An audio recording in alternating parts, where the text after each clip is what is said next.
This episode, we're in Lisbon, the capital of Portugal. While here, we'll dive into the culture, including local dishes and spots around the centre.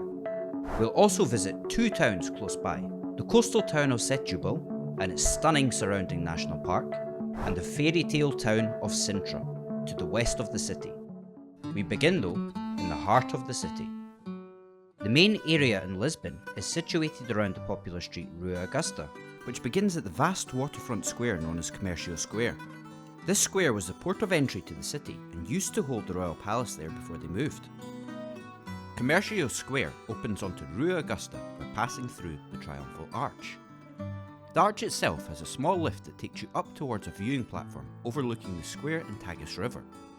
Rua Augusta though is a bustling pedestrian street with traditional mosaic cobblestone pavements. It is the central point for restaurants, cafes and international shops in Lisbon. It runs for just under a kilometre all the way to Rossio Square and has many unusual places along the way. One of these is found behind the Millennium Bank. Here you'll have to delve underground, where you'll find a hidden free museum that shows the remains of the previous rulers of the city. This archaeological site gives private tours with an interactive visual display, allowing you to imagine what it was like to live under the rule of the Romans. A small section of Roman baths can be found here. Another, near the Rossio Square, is one of the most unique attractions in Lisbon. The Santa Justa lift takes passengers up 45 metres towards the Carmo Square. The lift has remained very similar since this period, with only a viewing platform being created. The Santa Justa lift isn't the only lift you'll find in Lisbon though, and there are a few dotted across the city. However, some of these lifts are actually just funiculars that help people climb the hillier parts of the city. Rua Augusta is in the Baixia Neighbourhood, with other popular and higher neighbourhoods very close by. One of these, Bairro Alto, is known locally as Lisbon's party district. The streets lead a double life though, and it can be a great place to find many low-budget restaurants before the revellers come out to play. It is the upper town of Lisbon and is situated on a hill, which means there are some great viewpoints like the Miradouro São Pedro de Alcântara. This terraced viewpoint overlooks the river, St George Castle, and the terracotta roofs of the Alfama district. Alfama is the oldest and most symbolic district of Lisbon. It is a picturesque maze of narrow cobbled streets and traditional houses that slope up a steep hill, making it the perfect place to get lost. Within Alfama, you'll find many of Lisbon's most iconic historic buildings, including the Castello de São Jorge, which the area sits at the foot of. In the past, this meant that the area generally housed the poorer residents of the city, like sailors and dock workers. The castle itself is one of the most emblematic points in the city. Built in the mid-11th century during the Moorish period, it sits atop St George Hill, making use of the natural slopes to make invasion difficult. The castle provides a great vantage point, but there are many others close by.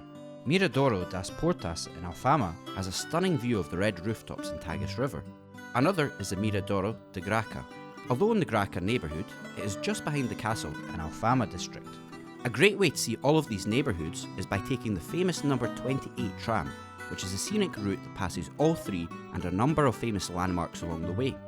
These classic yellow 1930s trams still rattle along today because the tight curves and steep hills are unsuitable for modern trams. Beware though, they are a major reason why people visit Lisbon, and you may even have to queue to get on. Transport in Lisbon covers the city well. They also have an inexpensive metro system that has 4 lines to quickly get from one area to the next. It's the best way to get to the centre if arriving from the airport.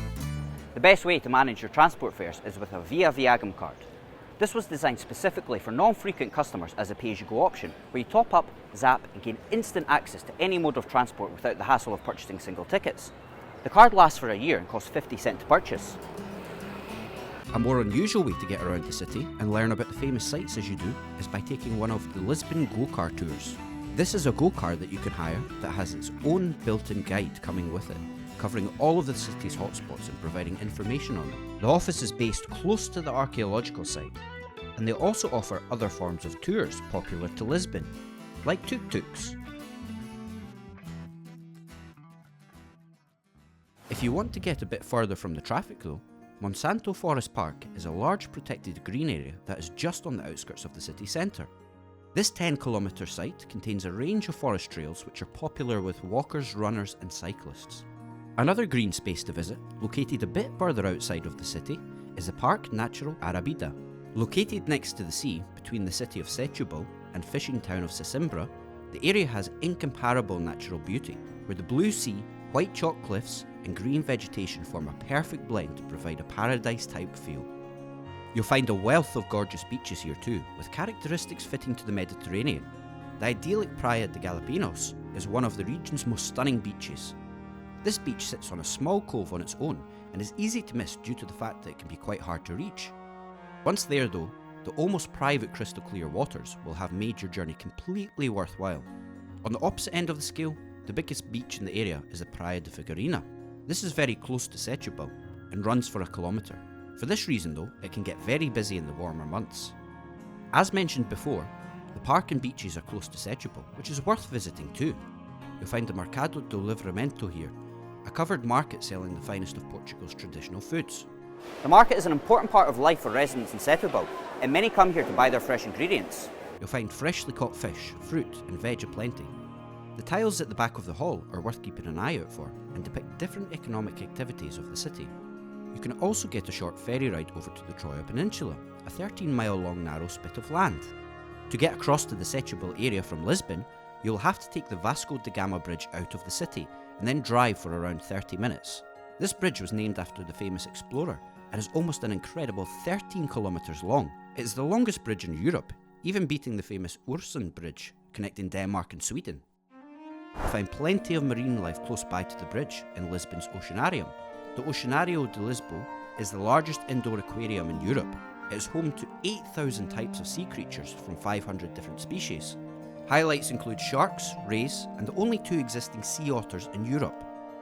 Unlike other walk-through oceanariums, Lisbon's square-shaped build across multiple levels allows constant and quick access to the focal point, the main tank.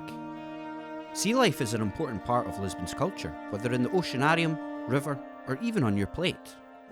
The national dish in Portugal is actually cod, known locally as bacalhau. It is so popular that there is apparently 365 ways to cook it, one for each day of the year. Baking the cod is one of the most common ways of cooking it these days, and you'll find places doing it all over the city. Moraria is a Moorish quarter, and one place to try it here, nestled away in a small cobbled street between the Rocio Square and Graca Viewpoint, is Zé de Moraria. Known as that place in Moraria that is always full, the restaurant is perfect for their portion sizes and cheap prices. It is closed on Sundays and is only open Monday to Thursday for a typical Portuguese lunch from 12 to 4 p.m. However, it has extended hours until midnight on Fridays and Saturdays. One of the highlights on their menu is a chorico asada. This is a chorizo that is set on fire and flame cooked right by your table until crisp and slightly charred. In the restaurant you'll notice pictures of lots of famous fado singers born in the neighbourhood. Fado is a type of traditional Portuguese singing that is distinguished by its expressive melancholic tone. The fado singer is commonly dressed in black and is accompanied by a classical guitar. They passionately sing about the harsh realities of everyday life, often focusing on the sadder aspects. It is said that the Moorish people were at the heart of its creation, and due to the similarities, it is often referred to as the Portuguese blues. Maria de Moraria, Casa de Fados, is situated in the said area. It is supposedly the house that Maria de Severa, considered as the first fadoist, was born. Another place to watch a show, this time in Alfama, is Senhor Fado de Alfama. This tiny hole in the wall hosts only 9 tables, but gives an incredibly personal feel. Dinner is served on a fixed price menu by the 2 owners who are the essence of perfect hospitality. The food consists of their own homemade recipes. After dinner, you'll get a surprise to go with the fado performance. There are lots of places within the city to sample the flavour of Lisbon seas. There is one place, however, that will please seafood and non-seafood lovers alike. The Time Out Market in Lisbon is a combination of some of the city's most favoured and best foods, all under one roof. 800 seats are surrounded by a total of 25 restaurants and more, with some of the best chefs in the business working here. You'll find everything from burgers to seafood to soups to pastel de natas. Pastel de natas are a delicious type of Portuguese egg custard tart pastry. The dish originated in the 15th century when Madeira was colonised and refined sugar became available. Around the same time, convents used egg whites to starch their clothes and used the leftover yolks to make sweet, delicious pastries. Different sweets were made all over, but the Jerónimos monastery in Lisbon are responsible for creating this tasty treat. When many convents in Portugal were closed in 1820, the monastery began selling these pastries at a shop close by. This shop was the Pasteis de Belem, the place that even to this day is one of the best places to get them. Here, they call them after the shop though, and they are made to the secret original recipe passed on by the descendants of the shop. Inside you'll find plenty of seats. Beware though, they are so good you may have to queue to try one of these tasty treats. The monastery itself is worth visiting. The building has stunning Gothic architecture and was declared a UNESCO World Heritage Site in 1983. It was originally built to commemorate Vasco da Gama on his return from India, and was built on the site that he used to pray at before setting sail on his long voyage. Both are set in the Belem area, which is around 8 kilometres west of the city centre. You'll also find another popular spot on UNESCO World Heritage Site here, the Belem Tower. This tower was constructed on the banks of the Tagus River to protect from invasion by sea, hence its distance from the centre, but has also acted as a lighthouse and political prison over the years. Belem may be a bit out of the city, but it's on the way to our next day trip, the stunning gem that is Sintra. Sintra is crammed with UNESCO World Heritage Sites, with the area itself awarded as one for its rich and cultural history. The highlight of these is the colossal multicoloured Pena Palace, sitting atop a hill. It is the crown jewel of the area, depicting the era of Romanticism perfectly. Inside you'll find a number of beautiful rooms fitting to the period, in a grand glazed tile courtyard. The palace was originally a medieval monastery, but after falling in love with the area, Prince Ferdinand II bought the land and converted it into a palace, with its purpose to act as a royal summer house. By this time anyway, the monastery was a ruin, having been destroyed by an earthquake. It wasn't only the land of the palace he bought, but much of the surrounding area too. You'll find infinite shades of green contrasting the palace's colours, with a Pena Park all around. The park has many trails for walking and some great sights along the way. A thin stretch of 5 picturesque lakes are close by. The 2 castle-like shapes you see in the water are actually duck houses and add to the ambience of the park. Further up and easily missed is the Grotto of the Monk. This small hole was used by Hieronymite monks for meditation back when the palace was a monastery. Slightly further away, the chalet and garden of the Countess of Edla is another of Ferdinand's designs. After losing his first wife, the Queen of Portugal, he fell in love with the Countess, and together they designed the chalet as a personal refuge. It was designed in a typical Alpine style, but both heavily involved in the arts, its beauty became unparalleled. It does cost to get into the park, but access does include the chalet and terraces of the palace too. Outside of the park, there are still many things to see in Sintra. Isolated high above the city, the ruins of the Moorish castle is a fortification that was built as far back as the 10th century, when the Moors ruled the land. Its famous walls snake across the hills with similarities in a way to the Great Wall of China. In the heart of Sintra, you'll discover the current Palace of Sintra, defined by its twin white chimneys rising high above and being visible all over the area. It is believed to be the oldest palace in Portugal and therefore was occupied often. Unlike other buildings in the area, the architecture doesn't feature colourful and eccentric designs, but instead has a Gothic exterior to it. And the last place in the area worth visiting is the Montserrat Palace. Unlike the others that were associated with the royal family, this palace was first an estate and had many owners from rich merchants to writers. It was eventually purchased by a British trader, Francis Cook, who turned it into a palace and became the first Viscount of Montserrat. Another symbol of Romanticism, the palace also has Gothic and Indian influences. It is surrounded by a large and exuberant garden that over the years has collected plant species from all over the world. The palace is a bit further outside of Sintra and can be quite difficult to get to without a car. From here though, you are already almost halfway to the coastline of Portugal. The coastline hosts the Cavo da Roca, the most western part of mainland Europe. You'll come across the Cavo da Roca lighthouse here, situated atop one of the many sheer cliffs.